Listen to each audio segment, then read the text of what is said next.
બિનઅનામત વર્ગના સામાજિક આગેવાનો અને રાજકીય આગેવાનોની ગાંધીનગર સર્કિટ હાઉસ ખાતે ચિંતન શિબિરના આયોજન થયું। આ ચિંતન શિબિરના આયોજનમાં બે મુખ્ય મુદ્દા આપની સમક્ષ રજૂ કરીએ છીએ કે જે અમે સરકારશ્રીને ઠરાવિત કર્યા છે। પ્રથમ મુદ્દો એ છે કે રાજ્ય સરકારે અને કેન્દ્ર સરકારે 10% અનામતની જે જોગવાઈ કરી એનો આભાર વ્યક્ત કર્યો।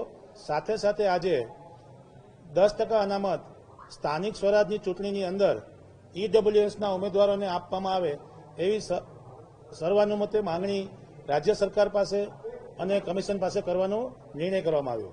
રાજ્ય સરકાર આ બાબતમાં તાત્કાલિક નિર્ણય લે અને ઈડબ્લ્યુએસમાં આવતા ઉમેદવારો માટે ગ્રામ પંચાયત, જિલ્લા પંચાયતથી માંડીને જે કંઈ સ્થાનિક સ્વરાજની ચૂંટણીઓ છે એમાં અનામતની વ્યવસ્થા કરે અને ઝવેરી કમિશનના રિપોર્ટના આધારે જે કંઈ ખામીઓ થઈ છે, જે કંઈ અનામત દાખલ કરવામાં ભૂલો થઈ છે એ ત્વરિત દૂર કરવામાં આવે।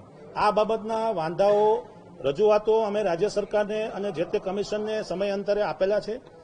જો અમારી કોઈ રજૂઆતો સાંભળવામાં નહીં આવે તો મેં કીધું એમ ફરીથી કે સંપૂર્ણ બિન અનામત વર્ગ રાજ્ય સરકારને એનો રાજકીય રીતે પરચો બતાવવા માટે તૈયાર છીએ।